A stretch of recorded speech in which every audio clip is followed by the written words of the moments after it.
Welcome back to another episode of Travis, Can I Have This? Where we talk about financial choices you need to make as a dentist. Today, we are digging into not the sexiest topic, but I think a very important topic, and that is 1099s. We are in the middle of 1099 season. And what does that even mean as a dentist?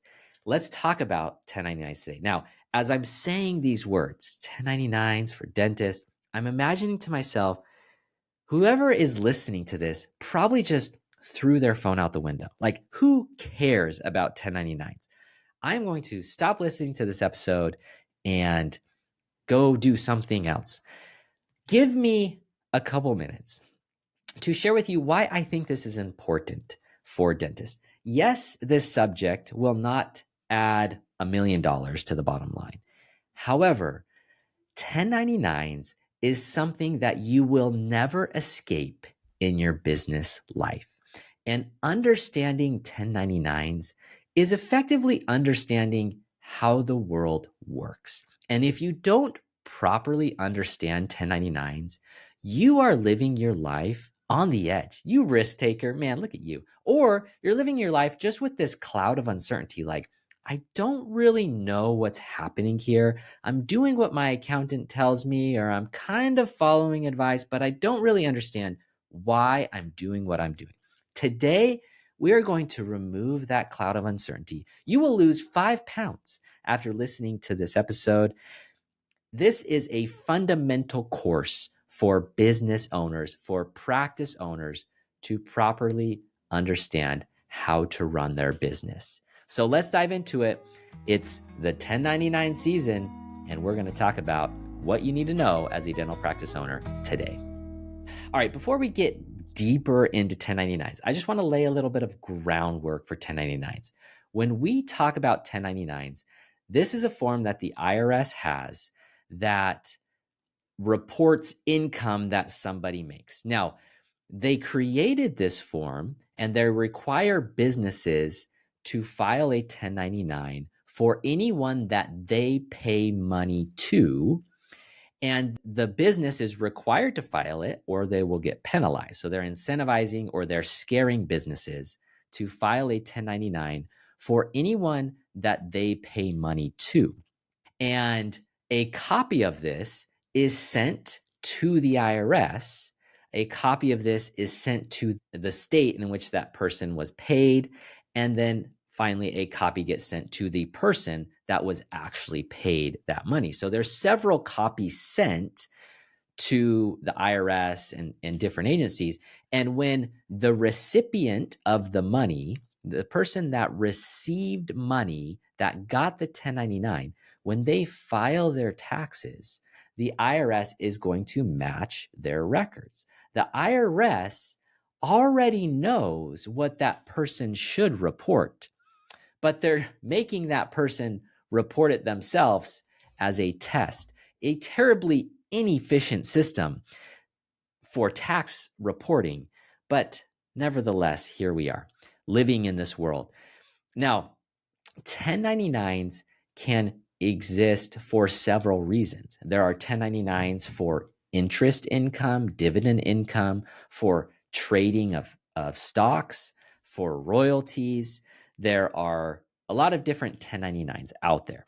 The 1099s that we are referring to that relate to dentists is a 1099-MISC or miscellaneous, and a 1099-NEC, non-employee compensation. That's kind of a newer 1099 form, but you'll see a lot of those these days. So 1099 MISC or 1099 NEC is what we're referring to. And this is what's filed by anyone who has a business that pays somebody money. We'll talk more about the criteria on when to file it, but just know that copies get sent to several different agencies to make sure people are reporting this income properly. Now, as a dentist, when it comes to 1099s, you will be on the giving side and you will be on the receiving side. That's why we call it the 1099 season. Just like the holiday season, you will give some gifts and you will receive some gifts. in the 1099 season, you will give some 1099s and you will receive some 1099s as a practice owner. So let's first talk about the 1099s that you give as a practice owner. When are you required to give somebody a 1099? Well, the requirements are fairly simple. Anybody that you pay more than $600, you need to give them a 1099, and they are an unincorporated business. So if they are a corporation, technically you do not need to give them a 1099. But if they are unincorporated and you pay them more than $600, you must give them a 1099. The deadline to give them a 1099 is January 31st. So at the time of recording this episode, it is the month of January, and we are in the thick of preparing 1099s for our clients, and we are reporting the amount that was paid to various vendors for the prior year. So the year ends December 31st. You then have a month to get your 1099s together and send them to the people you paid. Now, I want to call out a couple exceptions to 1099s around the unincorporated business. Let's talk about LLCs. LLCs are a very confusing entity to understand for tax reasons. The reason is LLCs are formed at the state level. However, the IRS, a federal agency, does not have any forms to report an LLC. It's what we call a disregarded entity. So when it comes to an LLC filing taxes, they get to pick how they are taxed. They can be taxed as a sole proprietor, a partnership, or an S Corp. If they are taxed as a sole proprietor or a partnership, those are not corporations. So you are technically required to send them a 1099. However, if that LLC is taxed as an S corporation, now that is an incorporated business, and you are not required to send that person a 1099. It can be confusing. We ran into this issue just this week with some dental labs. The dental labs were formed as an LLC. And when we started the process to give them a 1099 on behalf of our client, they told us that they do not need 1099s because they are an LLC. However, we needed to clarify with them how they were taxed from an IRS perspective. And we came to find out that they were taxed as a partnership. Therefore, they were not excluded from this exception, and we needed to give them a 1099 to be compliant with the IRS's rules. Two other exceptions that you'll commonly see is attorneys, whether they are incorporated or not, you must send them a 1099, and also healthcare providers, dentists, you're in this boat. If you are a healthcare provider, even if you are incorporated, you need to send that person a 1099. So we see this a lot with associates. Even if you have an associate at your practice that is an S corporation, you still need to send them a 1099. This is also why insurance companies will send you as a practice owner a bunch of 1099s at the end of the year. We'll talk more about the insurance 1099s in a little bit when we get to the receiving side of 1099s. But it is important to know that there are some exceptions to these 1099s to the $600 and unincorporated rule. But let's go through the most common examples that we will see in a dental practice on who you will be sending 1099s to. So we already talked about dental labs. That's a very common one. Any consultants, freelance work that you have going on in your practice, janitors, landscaping, rent is another exception that you are often required to send whoever you pay rent to a 1099. A lot of repair work, if you have like a dental repair guy that comes in your office, those people will often get a 1099. And if you're going through a remodel, there are probably going to be a lot of 1099s that you'll need to prepare for the different people that are doing work in the office. And then we already talked about associates and attorneys. They will also be needing 1099s from your practice. Now, how is a 1099 prepared? A 1099 is prepared We need to know how much they were paid during a full calendar year. So from January 1st to December 31st, how much you paid that person or that company. And we also need to know that person's name, their address, and their taxpayer identification number. So if it's a business, we can use their employer identification number, or if it's an individual, we can use their social security number. Either way, we need to know their taxpayer identification number so that we can report this properly with the IRS. Now, a lot of 1099s these days are prepared digitally, and if you have the person's email, they can they will get their 1099 by email. So we also add email to the list of things we need. Now, a lot of times to get this information, we need a W-9.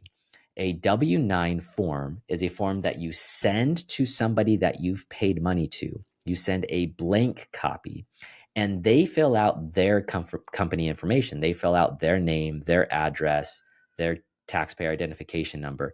They send that back to you, and then that gives you the information that you need to prepare a 1099. Because of this, as you come to the end of the year, it's a hectic time to gather all these W-9s so that you can then prepare 1099s. It is a very good practice that as soon as you have a new vendor, as soon as there's somebody new that you're paying, to ask for a W-9. It's a very natural process to say, hey, we're going to do work together. I'm going to be paying you money. Can you please give me a W-9? People always want to get paid when they're starting that relationship, so they're happy to fill out a W-9 and give it to you. Right now, in the month of January, you may not still be working with that person. You may not have a great relationship with that person. You may not even know where that person is. And they have no incentive to fill out a W-9 for you. They got paid and they don't care about your accounting issues. So it can be really hard to get W-9s after the fact. So make sure that you're trying to get these W-9s throughout the year. Now let's talk about where we see 1099s most commonly abused. This is a can of worms that we won't go too deep into, but it comes up a lot in dental practices around temp labor and working interviews. And it has to do with, should you pay somebody as a 1099 independent contractor or as a W-2 employee? There are a lot of there are a lot of rules around this, and different states have come out with different court cases around independent contractors versus W-2 employees. If you're choosing to pay somebody as an independent contractor, that means they are going to get a 1099 at the end of the year. The IRS also has a lot of language around who should be considered a 1099 contractor. They have this common law test where they look at the behavioral control, the financial control, and your overall relationship with that party. The IRS has effectively said that if you're assigning someone specific hours, providing the tools and training, and directing their daily activities, they should probably be paid as a W-2 employee.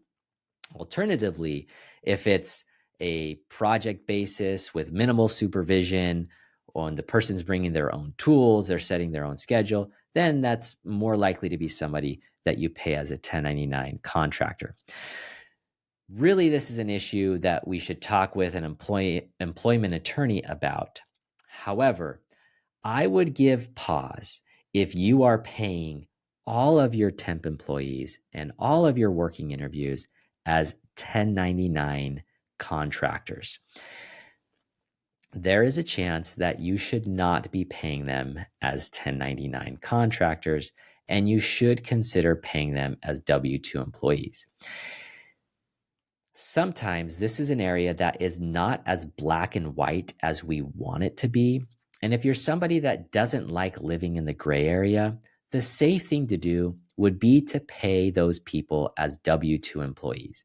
And it's a total pain in the butt to bring somebody who's only going to work in your practice for 2 days, let's say, or 1 day, or 4 hours, and you have to call their information into payroll and get them set up in payroll. And then you need payroll to run a calculation that day to tell you what their net check is going to be. And you got to manually write that net check amount. It is very inconvenient. And that, I think, is why a lot of people just end up paying these people as 1099 contractors. But just know, without going too deep into it right now, there is a good chance you may be non-compliant in how you pay these people. And I would highly encourage you to talk to an employment attorney about this. If I was running a dental practice, what I would do is probably establish a really solid process on how to easily add somebody as a W-2 employee. I would have a process with my office manager, coordinating with my payroll company. We would know exactly what to do, how to set them up to make sure it's as seamless and simple as possible so that the administrative burden of adding somebody as a W-2 employee doesn't stop me from doing something that I probably should be doing. All right. Now let's talk about, at the end of the year, we get to 1099s and it's just a headache and you don't have the information you need. It's like, big whoop, I'm just not going to file my 1099s, right? Well, what's the worst that could happen? All right, the first thing that you should know is the IRS does have predetermined penalties if you don't file 1099s. The penalty that they have stated is $630 per 1099 that you were supposed to send. They also can apply a backup withholding requirement. So if you don't send somebody that 1099, they could say, hey, you were supposed to withhold 24% of the whatever you paid them in backup withholding taxes, and they impose that on you at that time. They could also add interest and other penalties to this. So yes, it probably won't bankrupt your business, but it could definitely be several $1,000s of penalties and just a cloud hanging over your practice. There's also, each state has their own enforcement around 1099s. We have a client who is in a state that they received inquiries on someone that they paid as a 1099 contractor because that person was paid as a W-2 employee from another employer, and then they did some work and got 1099 income, and the state wasn't sure, are they being paid properly as a 1099 contractor? And states usually care about this a lot of times when it comes to unemployment. If somebody worked in your office and they are later unemployed and they send unemployment forms to their state, the state will then look at where they worked. And if the employee thinks that they were an employee and they are entitled to unemployment, that will not look good on your business. Paying them as a 1099 contractor means that you're not paying into the unemployment insurance system. And so the estate would view you as shortcutting the unemployment system, putting a disadvantage to the should-be employee, and may penalize you for that. Now, if you are behind on your 1099s, there are late fees if you're late paying your 1099s, but the late fees are not astronomical. I would still file my 1099s even if I was late doing it. Or if you're extremely late, talk to an accountant about your specific situation to see what the best course of action going forward is. Now, sometimes when you need to file 1099s and you may have the best intentions and you're sending a W-9 to somebody to get their information, it is not uncommon for that person to not give you a W-9. They may not have a social security number or an employer identification number, or they just might not care about you and they are not going to give you that W-9. Maybe the relationship that you have with them is strained. Whatever the reason may be. If you are not getting a W-9 from someone, make sure you are documenting that process. Make sure you have email chains. Make sure if you're mailing things, it's certified mail. Document the process of you trying to get their information. And the IRS does still want you to file what you have, even if the employer identification or the social security number is missing. They just want you to put missing on the 1099. But sometimes that can be tricky with the electronic filing of 1099s. So you'll want to work with your accountant on specific situations. But I would say a very universal recommendation, if you're having a hard time filing 1099s, is documenting what information you do have and what you've tried to do to gather those 1099s. Again, all of this is related to you as a practice owner, making sure that you're sending out the correct 1099s. As a general rule of thumb, if you plan on writing off the expenses that you paid someone, let's pretend you paid a janitor $5,000 this year to clean your office every week, and you want to deduct that $5,000 on your tax return because that will save you a decent amount of money on your taxes. However, if you're planning to deduct that $5,000, just know you should be sending a 1099 for that. If you are not planning on giving that person a 1099, and there's this kind of, you look at each other and it's like, this is under the table, bro. Well, the person that's getting the $5,000 is probably stoked about it. But as a practice owner, you're putting yourself in a very difficult situation if you're planning to deduct that $5,000 and not give that person a 1099. So don't do it. All right, now let's go to receiving 1099s. It is 1099 season and I am ready. I've been giving 1099s. I'm ready to receive some myself. Oh, please give me some 1099s. Let's first talk about associates briefly before we get into practice owners. If you're an associate, anywhere you worked, well, and let's assume that you are an independent contractor associate. If you are a W-2 associate, you're going to get a W-2 at the end of the year. It will be very simple. If you're a 1099 associate, you should get a 1099, and it should match with all of the payments that you received from whatever offices you're working in. Now, there may be timing differences in when payments were sent and when you received them. So make sure you have a record of when you got paid and make sure that it ties out with the 1099s. If you are an associate, this is business 101 to make sure that you have a separate bank account for your associate work. You will want that to help you organize your collections and also organize your expenses. You're going to be able to write off some expenses as a 1099 associate, and you're going to want to keep that organized. So at the end of the year, it's a lot easier to file your tax return. Now, if you did not get a 1099 from a practice that you worked at, but you should have, make sure that you're still reporting that income on your tax return. That doesn't mean that you get a freebie there. You still need to report all the income that you got paid, whether or not you got a 1099. Now, let's talk about practice owners. What I'm going to talk about is primarily all those 1099s that you get from insurance companies. If you have any payments that come from insurance companies, those insurance companies will send you a 1099 sometime in January, maybe early February, you'll get those. And there will be a lot. There'll probably be anywhere from 10 to 50 of these 1099s that you'll get in your office. Now, I would put these 1099s that you're getting from insurance companies as a very low priority, low risk activity in your practice. If you have who's ever opening your mail, if they get these 1099s and they're just throwing them away, while that's not ideal, it's probably not the end of the world.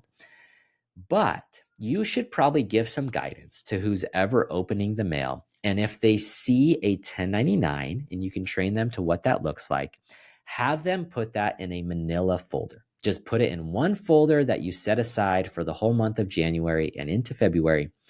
Just say, hey, put these in the folder and stash it away. Then when we're in, let's say mid-February, you should not be getting any more of these forms. Again, companies have until January 31st to file these, so some may trickle in into the first week of February, but after that, you shouldn't be getting any of these 1099s.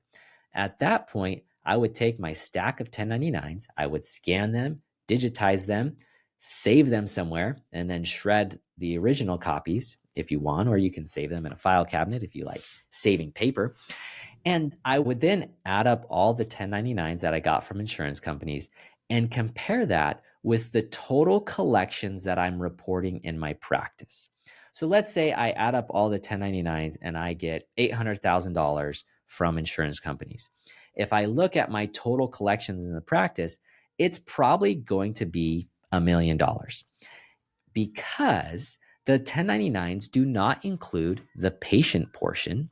They also don't include any fee for service clients. So it's very common that you've reported more income in your practice than what is just showing on the 1099s. That's why this is not that big of a deal. But it is a very good practice to make sure that you're reporting at least as much income as you're getting on those 1099s, because the IRS is getting a copy of all those 1099s. And when you file your taxes, they're going to make sure that you have reported at least that much income on your tax return. If you don't, the IRS will be sending you a notice and claiming that you've underreported your income. One other important thing to keep in mind as you're getting all of these 1099s from insurance companies is to keep an eye on the employer identification number that is on these 1099s. If you've changed your entities or changed ownership or somehow changed your employer identification number over the past couple of years, there may be 1099s from insurance companies that are going to a prior entity. Maybe you didn't update it at the insurance company like you thought you did. You'll want to make sure and organize the 1099s by whatever EIN they are giving you on the 1099s. And if they're going to different entities, you may need to do some special reporting when you prepare your taxes. But as long as you tell your accountant or your tax preparer about the different 1099s, it should be a very easy fix. However, if you don't fix it, again, you will probably get a notice. It's a notice that can be explained and shown with documentation, but it saves you the headache of dealing with an IRS notice and having to go through that process if you're keeping an eye on the EIN that is reported on those 1099s from insurance companies. All right, thanks for letting us dig into 1099s. I know this wasn't the most fascinating subject, but hopefully it helped clarify 1099s around your dental practice, and hopefully you can master 1099s. It comes down to being organized and being proactive. As long as you're giving people 1099s, as long as you have new vendors, and as long as you're organizing any 1099s that you do receive, this should avoid any headaches. Hopefully you're working with a proactive accounting firm that's also helping you with this and executing on a lot of these things. You shouldn't have to be doing a lot of this, but you will be the one needing to get certain forms and communicate with your different vendors about what you're doing with 1099s. I hope you feel better. I hope you feel this weight of uncertainty lifted. I hope you understand how the world works a little bit better. And now that you're feeling 5 pounds lighter, go get a bowl of ice cream and gain a couple pounds, and you're still net positive on your weight loss. Thanks so much, everyone, and please join us next time.